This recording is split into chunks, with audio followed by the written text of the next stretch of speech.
Hi, I'm Dr. Zeest Khan, the Long COVID MD. I'm a physician with Long COVID, and I've applied all of my medical expertise to my recovery. Luckily, it's working, and I want to share what I've learned with you. On this podcast, I help you understand your body and understand the healthcare system so you can move your own health forward. We've got a lot to talk about, but remember, nothing I say here replaces personalized medical advice from your healthcare team. Let's get started. If you have long COVID, you likely have grief alongside it and could benefit from mental health support. Many of us find mental health support from licensed therapists, and that is a phenomenal way to partner with someone to help you navigate all of the changes that our body and our psyche are experiencing with this diagnosis and new disability. I have been looking forward to talking with someone who is an expert in this field, and today I got to speak with Paige Zuckerman, who is an expert. Paige is a mental health counselor based in Utah. They specialize in the needs of people, among other things, with chronic illness, including long COVID. Paige joined me today and talked about grief, talked about growth, and talked about the ways that a new disability or a change in our health can impact our relationships. I think it is going to resonate a lot with you. It certainly resonated with me, and I shared some of my experiences with therapy, grief, and the way this whole experience of long COVID has impacted my own relationships. I hope you enjoy this conversation as much as I did. Here's Paige Zuckerman. Paige Zuckerman, thank you so much for joining me on Long COVID MD today. I am so excited that you're here. And I was mentioning to you a moment ago that I'm in my comfiest clothes because I love sitting with my therapist and really getting into some juicy, important information. And I always feel better afterwards. And I'm kind of in workout gear because therapy is a little bit of a workout in a lot of ways. It is 2024. I feel like what the world needs now is therapy, sweet therapy. Can you tell us about yourself, where you are, and your therapy practice? Yeah, I would agree that if there was ever a time that we needed therapy, since therapy was invented, which is a strange notion, now is definitely one of those times. I have been in the world of mental health for about 18 years. I practice in the state of Utah, in Salt Lake area specifically. And I've been with a practice called Red Willow Counseling and Recovery for almost 11 of those years. Previously with the University of Utah in a couple of different faculty type positions.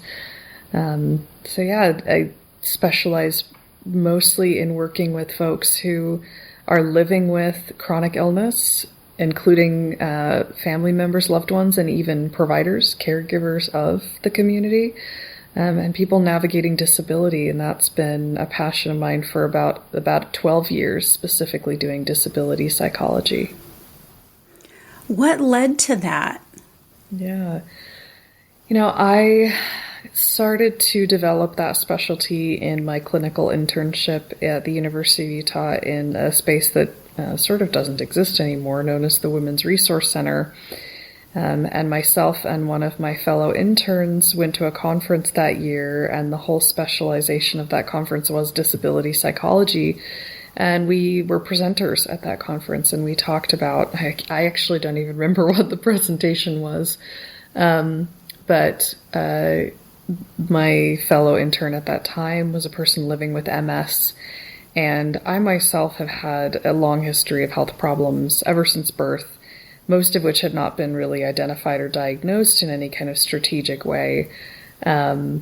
But interestingly enough, during that time of my internship, I started getting quite unwell myself. And several years down the line, a different story unfolded as to what was going on at that time. But I was finding myself really curious about and really interested in working with folks who were dealing with chronic illness and disability issues, which a couple of years later turned out to be a deeper level of my own story as well. And so that just sort of folded over on itself and further affirmed to me in those early years of my clinical career, this is the work that I need to be doing, in part because it's the work that I'm doing in my own life as well. I love how the universe seems to have led you in a direction that's not only healing for others, but yourself too, maybe. Yeah. Can you explain for me what therapy is? And this for someone maybe who has never been to therapy, doesn't really know. We all have a general idea, and there's definitely a lot of pop psychology in our culture. What does a responsible, healthy relationship with a therapist look like? That is a great question. And I guess I'll frame it in the way that I often frame it to folks, especially if they are new to the world of therapy, which is I consider myself essentially a lantern carrier.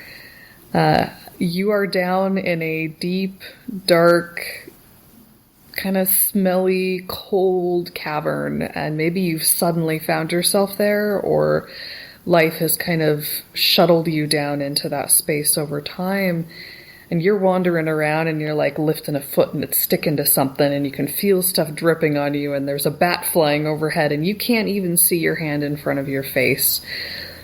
And my only difference between you and me is I happen to have a lantern and I happen to have a match. And I will strike that match and I will light that lantern and I'll come down into that cave with you and I'll just shine the lantern around and I'll walk side by side with you. I won't walk behind you and push you. I won't walk in front of you and pull you. I'll just stand side by side with you and just shine that light around and kind of go what is that over there? What are we seeing over there? Do we want to try going in that direction? And we're just going to wander around in that cave with a lantern instead of in total darkness and see if we can figure our way out of that process. So that's all I see a therapist really being, and that's what I see therapy doing is a relationship of allyship and guidance and collaboration to just help you see yourself and your path more clearly. What a powerful metaphor. I haven't heard therapy described that way, and yet it seems so spot on.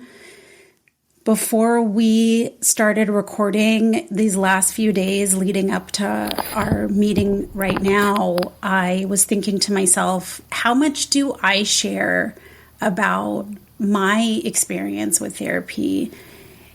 I know I have had therapy. I have had two therapists in my life, and they were very, very different. And the one that I have partnered with over the last few years has been so critical to me, not only navigating long COVID, but also, life before that, because life is hard even, without this condition. But I was hesitant to share. I was like, oh, this is going to be a little hard for you, Zeest, because there's still stigma around admitting that you talk to somebody with expertise in mental health care for issues in your own life. How do you see that stigma, and how do you, if you have a new patient, does it take a little while to get over that hump? Yeah, I think certainly in my time in mental health, the stigma has diminished quite significantly, which I think is great news fundamentally. And I think there are a lot of things that have played into that, including ever-present and increasing dialogue in social media platforms that normalizes, sometimes to an unhelpful degree, the notion of mental health and seeking therapy, and even therapists themselves platforming in those spaces so as to speak about therapy and what therapy can do. And you're right, there is still, at maybe some fragment, a stigma that is external as well as internalized around being in a place in your life for whatever set of reasons where you need that lantern carrier, where you essentially have to say, I am in the dark and I cannot find my way out of this one on my own. And I think it goes back fundamentally to a much bigger thing than being afraid of therapy.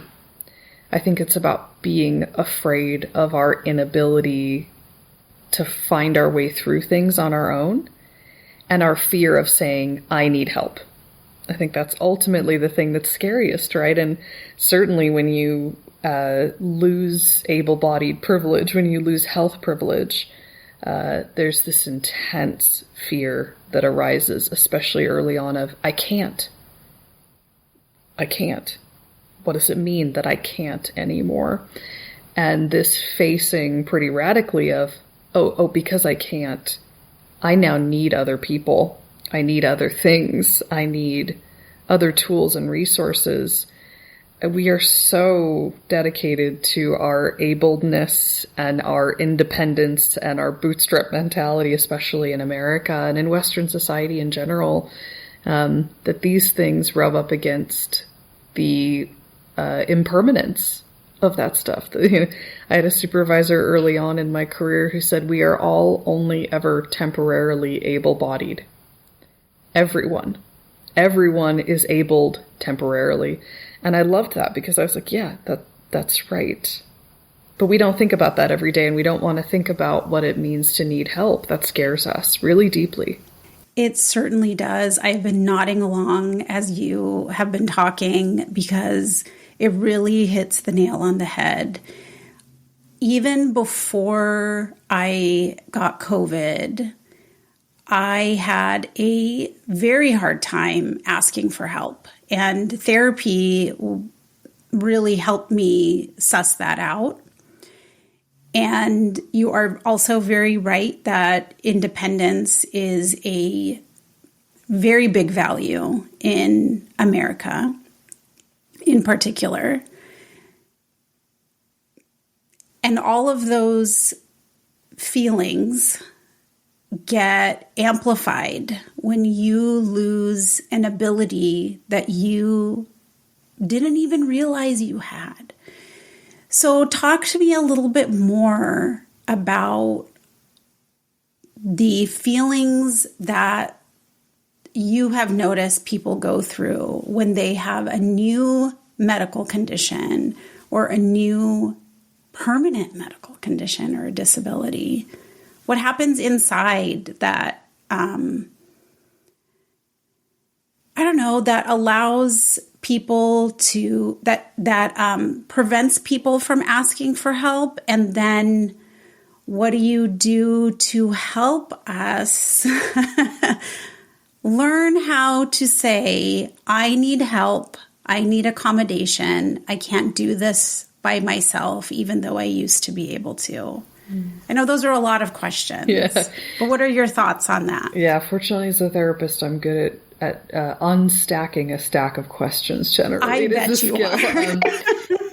So speaking to the feelings that tend to arise, especially early in a medical loss process, as I like to call it, or a health loss process, grief, right? I mean, grief is the big one. I like to think of grief as the grandest set of human emotions that is possible to experience. Grief is the big one. It is the combination of all other human emotions. I think it encompasses everything. And so to me, that is like the big boulder that kind of like rolls down onto people immediately in that process is grief. Grief in response to the loss of health, to the loss of self, the loss of a sense of one's future, of the assurances they thought they were committed to or were going to receive in that story. One's narrative really starts to deteriorate from underneath them when that particular boulder comes rolling. And so grief and loss is the huge kind of first initial overarching theme that happens. Fear, again, kind of comes really close into that process and sometimes really coalesces immediately with grief. And that stands to reason, right? That a lot of us, when we start to fall ill, are often in a process of trying to understand, like, what is this? And there's so much fear in the what is this? And I recently did a presentation in which I was citing a 2018 Euler study, which is a European rheumatology organization, that said that on average it took 5 to 10 years for people with rheumatological symptoms to get a proper diagnosis. And during that time, up to 96% of them were misdiagnosed at least once. And I think it was at least 2/3, 60 to 70%, if I'm recalling, somewhere in that range, were diagnosed with a psychiatric condition in that process. And this is all before they finally got an actual rheumatological disease diagnosis. And so there's this huge protracted fear and loss experience. It takes so long to get answers for folks. And so that's incredibly destabilizing. And then it brings up existential fears, right? Existential concerns, the questions of who am I now? What is my life going to look like? What can I do? What can't I do? What do I have to grieve and let go of? What are the new possibilities? And with that kind of comes the opportunity for post-traumatic growth. And so there's this huge arcing journey in this process that starts with a lot of pain and has the potential to head toward a lot of, tremendous resilience, wisdom, courageousness. Some of the most courageous people I know are people going through a medical loss journey, and then the providers who are actually affirming, seeing, and truly caring for them. Those teams are the heroes in our world right now. Gosh, you brought up so many interesting points there. I love finding terms that really reflect an experience. Long COVID is technically new. Chronic illness is not new. And so for those of us who are just entering the chronic illness space or community, we don't have references immediately. And so words that you use, like medical loss, like reflects, like, yeah, I've lost something in my health. I've lost an ability. That really resonates with me. And this term of post-traumatic growth. I haven't heard that before, yet it also reflects something I've been experiencing where I am having a horrific time. It is a period that I don't wish on other people, and yet I know the word gratitude can rub people the wrong way, but there are points where I reflect and I feel like I've learned something and a lesson that I'm happy that I have learned that's going to make me a better person. And I think I'm more courageous now than I was before, even though I practiced courage a lot in the operating room and emergency rooms. So thank you for sharing those terms. I imagine not all therapists even have access to those terms, are familiar with that. Yeah, I would certainly love to think for the sake of my field in general that a lot of them do. I think that things like the phenomenon of post-traumatic growth is, I think, gaining awareness in the field. I think medical loss, health loss, I think the effects of like disability psychology essentially are things that are lesser known, a lot more unique, and do sit within the specializations of folks like myself. And so I think that is something that is probably a little bit unique in my field. And I think that, every therapist comes with their own strengths and their own growth edges. But certainly for folks who are living with the medical loss journey, or supporting and loving someone in that medical loss journey, or are a provider of people in medical loss journeys. I think that finding therapist specialists to refer to see yourself who are specialized, trained in this area is really important, if not perhaps just absolutely necessary. I think that there are certain things about the experience, like you're naming, that are unique as a loss experience and do require some agility and some awareness. And commonly, mental health providers in this domain are considered most safe and most effective and potentially most ethical if they themselves have direct or indirect lived experience with the issues of disability, of illness, of medical loss and medical trauma, and navigating the medical system, which, as most of us know, it's kind of an open secret, is just an absolute hot mess in America, especially. And so some awareness of just what those kinds of barriers can look like is really important. To go back to one of your other questions that you asked me, sort of broadly, what is the approach to that? You mentioned that in this journey for yourself, you've discovered some wisdoms that perhaps wouldn't have been gained through a lot of other types of experiences that are kind of unique to this medical loss journey. That speaks to one of my favorite models of therapy for this, which is acceptance and commitment therapy, which is essentially this kind of broad notion of acknowledging what cannot be changed, not from a place of resignation, but from a place of honor and a place of empowering surrender, where we basically say, I can't make this go away. I'm going to stop suffering from trying to make it go away. And instead, I'm going to change my relationship to being with it, living with it, moving through the world with it, and alter my sense of values and my sense of approach and my dedication to life with this new information, kind of folding it into the recipe, essentially.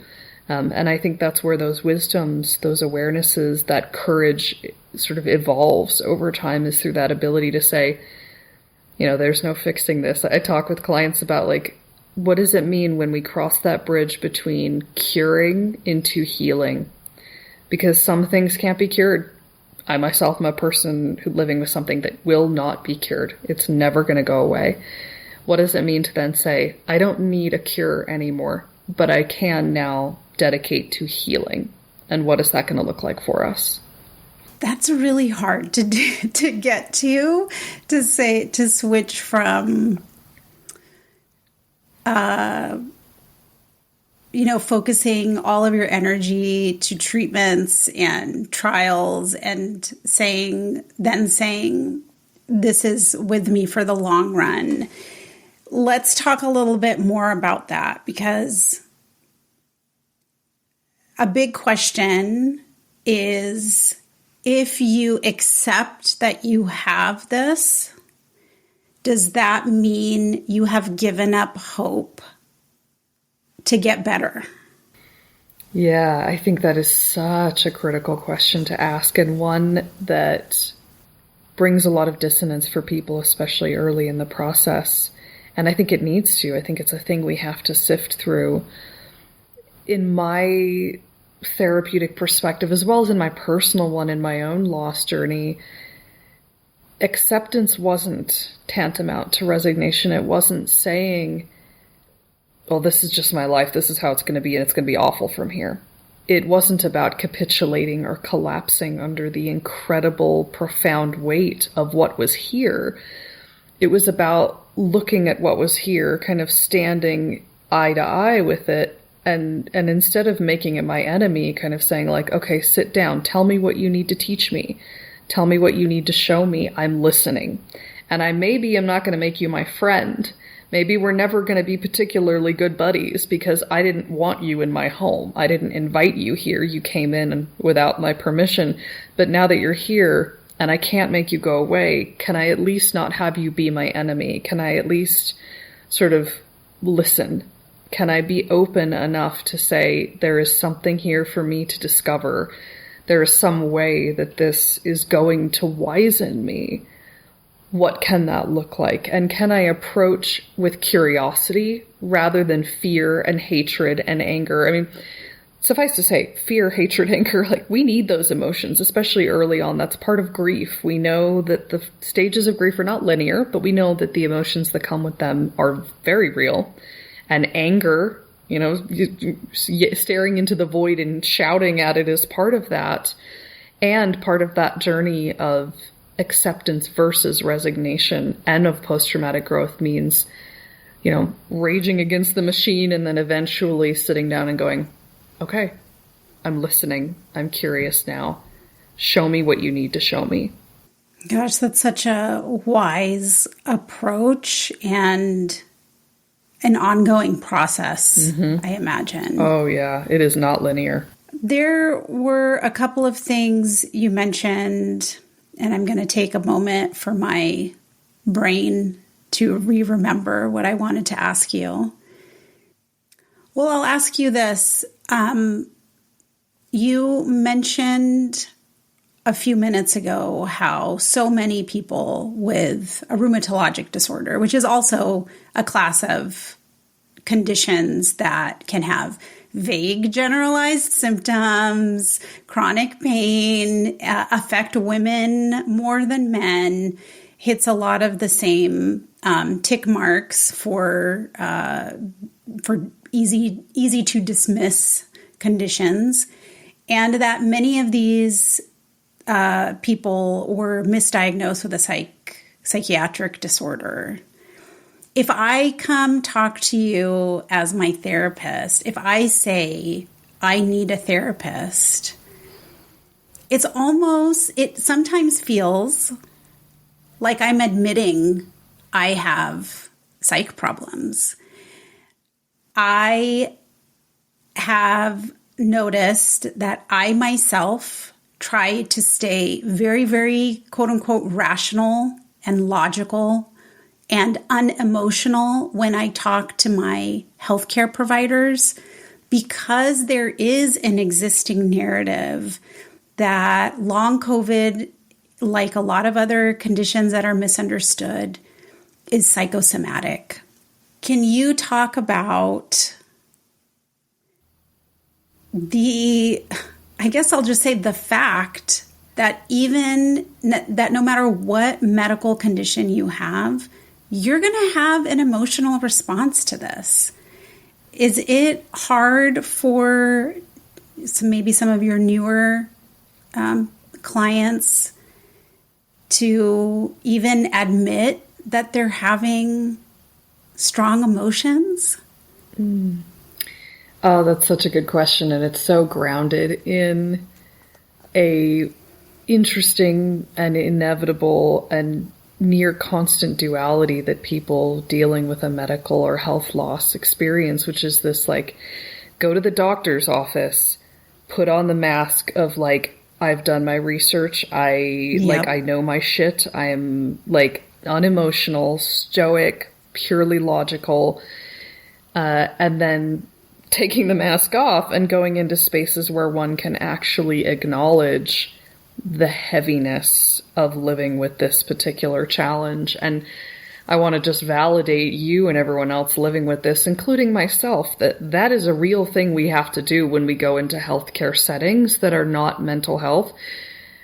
Sometimes even in mental health, depending on how we're being kind of turfed or referred along the way. But, in my space as the therapist, which, I am a healthcare provider of a different kind of type, when people come and sit down in my office, it often isn't this feeling necessarily of I'm afraid to admit that this is having effects on my mental health. Usually by the time they're sitting down to me, they're kind of collapsing in the chair and kind of going is this the only place where I can acknowledge that? I think this might be the only place, because I can't show my feelings to my medical providers, or else they're going to think that this is a conversion disorder or a somatization issue. I don't know if I can show them to my family, friends, and loved ones, because I'm worried for them and I don't want to burden them. And I can't hold this all inside myself either. I can't just sit inside my own mind and process it and like put on the face like everything's fine. And so actually in the therapeutic space, I think with a provider that's competent with these issues, the idea is like looking at the client going, of course you're doing all of those things. Of course you're having to take the mask on and off. And of course being sick messes with your head.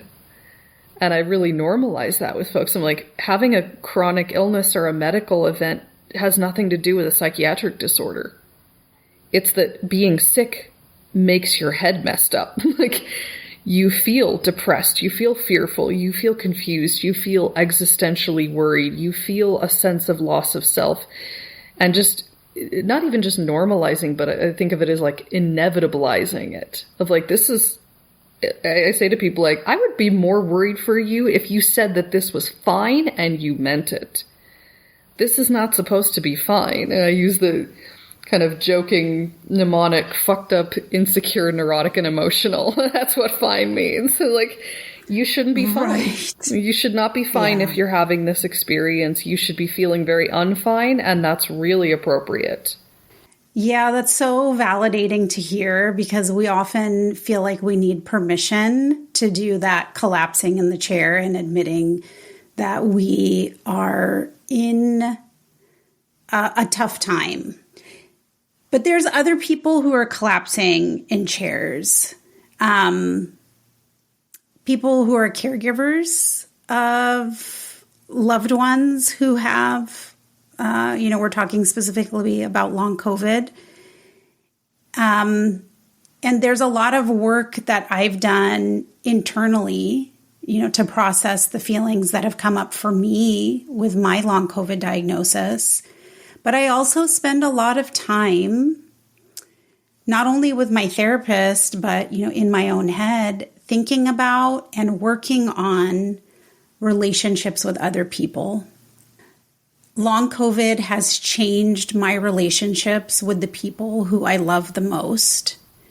For some of these relationships have suffered tremendously, and some have grown in ways that I never would have expected, like for good.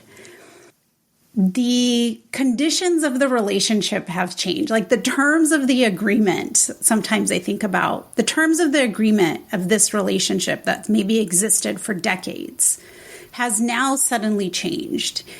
We live sort of, in our relationships, we play roles. And I certainly was a leader role for a lot of important relationships in my life. I was a caretaker, or kind of a service provider, kind of similar to terms that you would use for a physician too. And then I couldn't do that. All of a sudden, I couldn't be that, and I couldn't fill that role. And some of these really important people in my life didn't understand what illness meant and took the changes that were happening to me personally. I'm sure I'm not alone. Can you talk about the ways that people with medical conditions have to navigate like new boundaries or new terms of agreement with their loved ones? Oh, yeah. Again, a really inevitable reality of this kind of journey is the complete renegotiation of relationships, of boundaries, of expectations, of roles. Everything about the dynamics of relationships is affected by ability. And when we are able-bodied, we don't realize that. We don't realize it in ourselves. We don't realize it interpersonally, intrapersonally. It's just, I can be there. I can show up to the event. I can be present with you. I can take care of you. I can provide to you. And that gets completely dismantled and renegotiated. And so this is part of the adaptive process, in this journey at whatever level, whether it's you are in remission from cancer, or you just got a type 1 diabetes diagnosis, or you have long COVID and you're like, I might get better slowly over time. I don't really know. This renegotiation is a part of that process. I think that this is often the time where people finally get very real about their actual needs and boundaries and expectations in relationships, and where they step back, sometimes because they're forced to, and look at the roles that they've played in their life, professionally, interpersonally, communally, and they look at that role and they go, what do I value? What is really meaningful to me? And are there, in fact, some roles, boundaries, expectations that I can or I need to let go of? And maybe some of that is something I've been kind of needing or wanting to do long before this ever happened to me. But now I just have this sort of like painful impetus to finally be doing that renegotiation. And I always think and explore with people the notion that reasonable accommodation is not just a term for the ADA. It's not just a term for when you're on an airline or when you're in a public space. It's this notion of how do we ask for accommodation in our relationships? How do we ask for accommodation with our colleagues? How do we ask for accommodation in all of the spaces in our life? And how do we determine what those accommodation needs are? And I think, again, this is the place where people often finally square with and get really honest with themselves about having needs, especially having unmet needs, right? I mean, I think we all discover when we get sick that we've probably had a lot of unmet needs and we were just like, it's all right. I'm good. I can just run this burnout fuel indefinitely. I'll be fine. And then it turns very unfine, and all of a sudden this thing forces us to reckon with the stuff that we've been avoiding for a really long time. And so I really encourage people to first get honest with themselves about their needs, about their boundaries, about what is meaningful and valuable to them on a true individual basis, and then to begin to ask for and negotiate accommodations so that those meaningful, valued things, those roles, those relationships, those interactions can be preserved as best as possible with this sort of disability affirming perspective of, hey, I can't be what you thought I was, but I can be something. Why don't we figure out what that something is? Yeah. And again, it's a process. And when you have energy limitations, it feels like pushing a boulder. And sometimes it's the equivalent energy. I kind of think of it as, when you're talking about renegotiating boundaries or reestablishing boundaries, I have this unit of people in my life who are kind of like a family of ducks. And I would swim up to the group and bring what was needed. And they only ever saw me coming and going really gracefully. Meanwhile, under the surface, I know it's a metaphor that's been used so many times, like I was paddling so hard that I was on the brink of collapse even before I got sick. And it was a really tough relationship even before I got sick. I was choosing to show up, and the ways I was choosing to show up were required a lot of energy. And then all of a sudden, I could not do that anymore. I could not swim.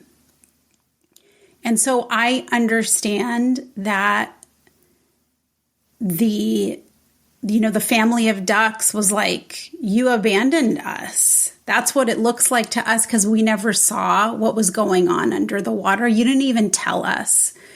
And so I like to give grace to these people who I love so much in my life because our relationship was really disturbed through my diagnosis. And it wasn't because they were terrible people. Yeah. And it wasn't because they're narcissists, because a TikTok video taught me that diagnosis. It's because, there was years and years of a developed relationship and habits, and suddenly the patterns of behavior changed, and each side was kind of shocked and taken aback. But I wish they had responded differently. But the thing is, the pandemic has demonstrated to us that we have a lot of people in our lives who we hoped would have behaved differently. How do you influence meaningful relationships, like relationships that you want to work on? How do you approach reestablishing boundaries or redefining a relationship? Yeah, I love that you mentioned the grace toward the people in our lives who are struggling with us through this. I think so often the reality with the people who love and care about us is this is a parallel process. This loss journey is not only carried by us, it is vicariously carried by the people who love and care about us, who are also feeling incredibly destabilized and confused about but what are we now? Or what are you now? What am I now? What are we capable of? So they're going through that negotiation with us in different ways that are profound and impactful. And so I'm glad that we can kind of take a moment to sort of tip our hats to those folks, because that negotiation is challenging and requires a lot of courage and openness for them. I think when we are having these critical conversations with people in our lives in this journey, in this parallel process with us, I'm a big believer in radical honesty, a dash of gratitude, a dash of accountability, basically going to that person in our life and saying, hey, I'm going to start by showing you that I see you. I see that you knew me as this. And I see that you're trying to understand who I am now, and you're scared and you're confused and you're feeling destabilized. I recognize what this might be like for you. And I never say to anyone, I understand. I will say, I comprehend. I comprehend that this has been an incredible, painful journey for you in your own way to witness this with me. And here's the place where we then ask for the accountability. And I need you to work with me to figure out a different way to make this relationship thrive. I need you to meet me differently in this new phase of life. I need you to be more clear what your needs and expectations are, right? Starting with that validation, that visibilizing, entering into that space of inviting the accountability, inviting the dialogue, inviting the collaboration, and then opening the conversation to how does that feel for you? Can we work with this? Is that workable for you?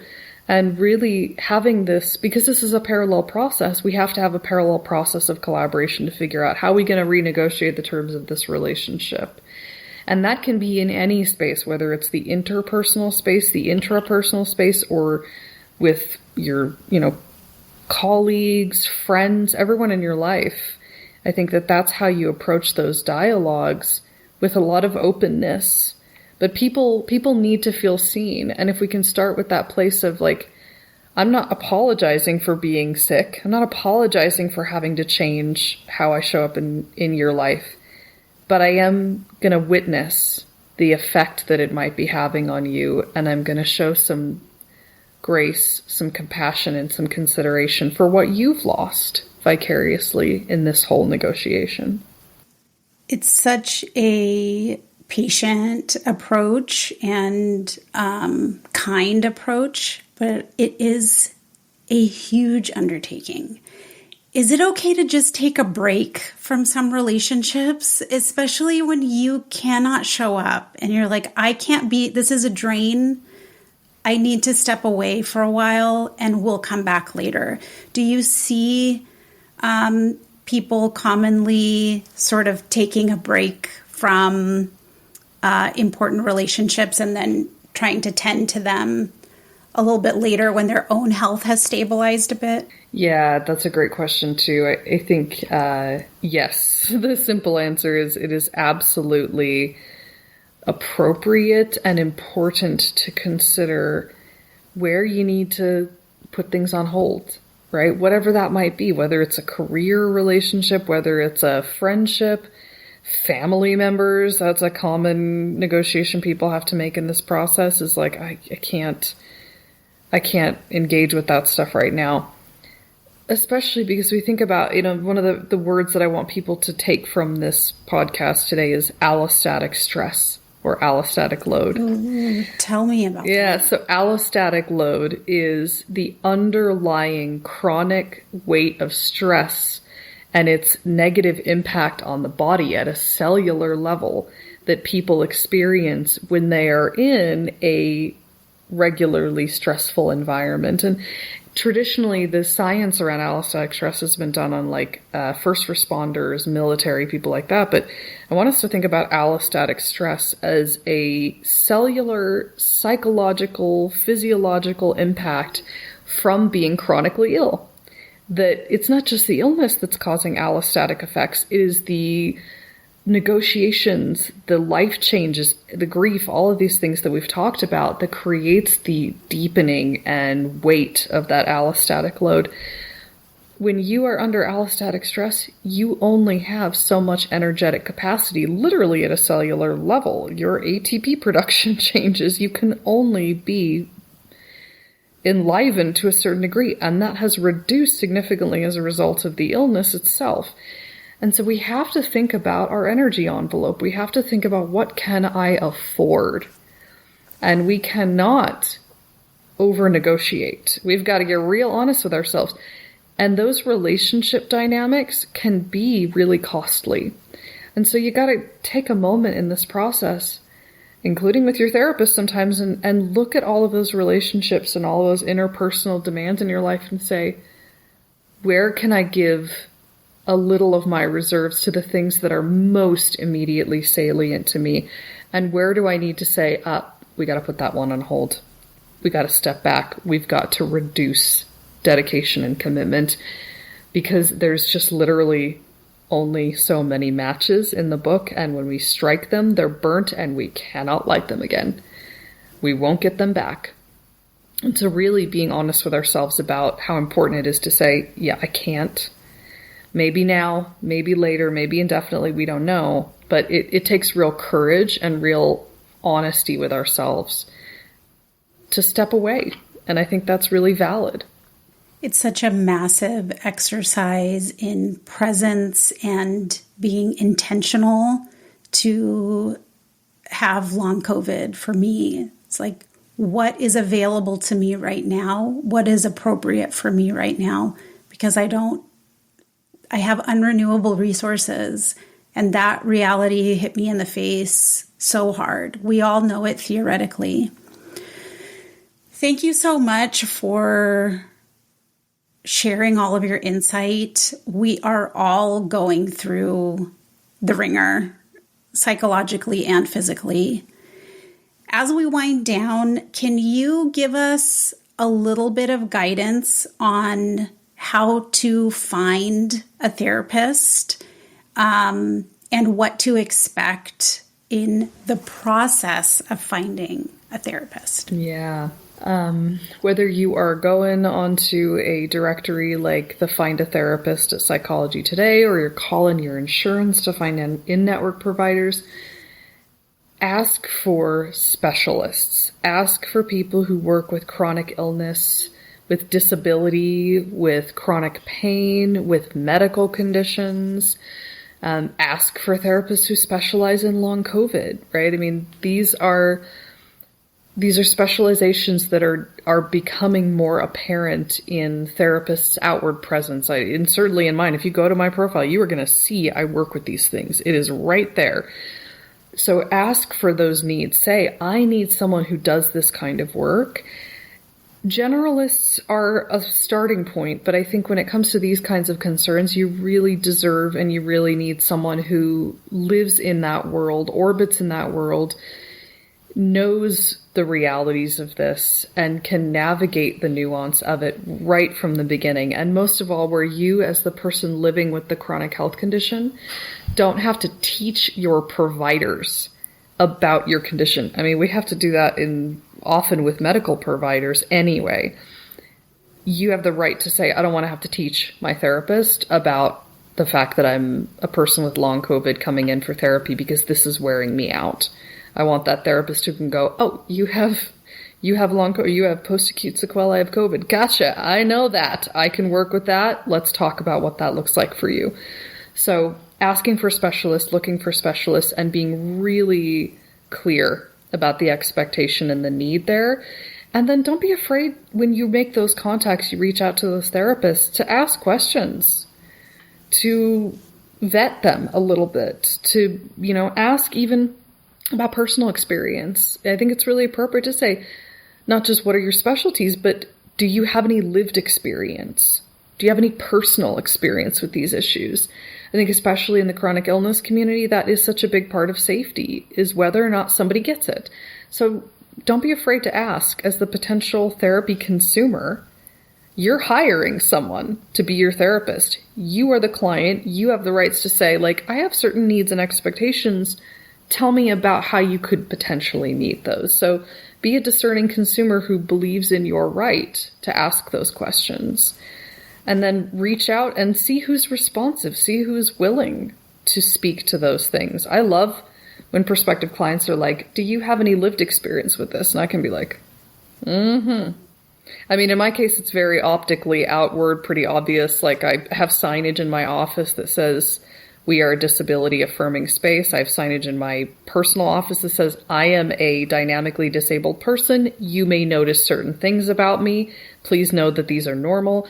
So I'm all about being very open and very visible about disability because it helps to normalize that hey, within my space, we are a culture where that is affirmed, it is normal, and it is expected. So look for those kinds of cues and be willing to ask. I love that. And I also recognize that it's very challenging to find a mental health care provider currently, and maybe always. And if you can't find someone who matches all of those ideals, in my experience, I've really benefited from someone who I thought wouldn't be a good match for me. The first therapist I had was someone who, like me, is from, the Central Asia or the Middle East. He was a man with a PhD in an academic city. I have come from a very patriarchal society, so that resonated with me. And in retrospect, it was not the right match. And currently, my therapist is someone who I was very nervous to go to because I thought she wouldn't understand anything about me because the demographic she fits does not overlap seemingly with my needs. And yet it's been this amazingly healthy, so helpful relationship. So I love the message of asking for exactly what you need and also being open to, if these are the resources I have, I might be able to find benefit in what is close to me and easiest for me to access. Yeah, I love that sometimes a good fit is a surprise in therapy. We don't always know until we've had those first few sit-downs. And I think your gut matters a lot. I say to people somewhat jokingly, your gut doesn't have shit for brains. It actually, sometimes your instinct knows this might be something to explore. And so I think that aspirationally, a great fit is wonderful. And, be open to the possibilities of how it feels. What is the potential of something? And if all else fails, looking for a therapist who specializes at least in modalities that you think might be relevant, like IFS, narrative therapy, acceptance and commitment therapy, EMDR, do a little bit of homework if you need to, if you can, or ask for help in doing some homework to at least look at methodologies that a therapist might bring to the table, because maybe you find an acceptance and commitment therapist who does have very different demographic variables and identity factors but they're doing the kind of therapy that you're like, ooh, I heard this might really work for what I'm dealing with. And that itself can be a potential really good match. And sometimes a clean, just a safe place to unload what's on your mind. The simplest connection can also be very, very healing. Paige, thank you so much for joining me. I'm going to link contacts to you in the show notes. Is there anything else you want the listener to know about you, about mental health, or any words of wisdom that you could share with us as we close? One last thing I'll say about services just momentarily is groups. Groups are amazing. I have a group for chronically ill folks, and they are like their own little culture now, their own little community, and they're so beloved to each other. So find spaces where other people can look at you across the room and go, yeah, I get that. That is, being seen when you are in a health loss journey is so vital. And I think most of all, what I want to say to listeners who are not seeing me and I'm not physically seeing them is, I see you, and I want us to see each other, and I want us to all recognize that we are no less worthy of being visible just because we can't be in our lives as abled as we once were. That like our worth, our visibility, our contribution is in fact, in my perspective, more deep and more nuanced and more complex than it was when we were healthy and abled. And so I encourage us all to like really take a moment to recognize ourselves and each other, because we still got a whole lot left to give. We sure do. I do want to note that there are plenty of therapists who do online sessions, you included, and groups can be across the room and across the Zoom classroom too. Paige, thank you again for joining me. I appreciate you. I hope you have a wonderful rest of your day, because you've really made my day a great start to it. Yeah, thank you so much, Zeest. This was lovely. I want to thank Paige once again for joining me and talking about all of the juicy emotions and challenges that we face with long COVID inside our body and outside. You can find Paige's bio and contact information in the show notes. The ideas I'm going to be thinking about after our conversation are post-traumatic growth, allostatic load, and this idea of renegotiating terms of relationships. They are all difficult. For me, this renegotiation has been particularly important and challenging. What about you? What are your takeaways? What role does therapy play in your life, if any? I know there's a lot of barriers to finding a good partner in mental health care, particularly in the US. So it's not easy, although it is very important. Email me at longcovidmd@gmail.com. Send me a message on Substack, or text me at the link in the show notes below. Remember, I read all of those text messages, but I can't reply to you directly. I read all of them, and I will reply on the podcast as appropriate. I hope you're feeling well in this moment. If not, I hope you feel better in the next. Thank you for joining me once again on Long COVID MD.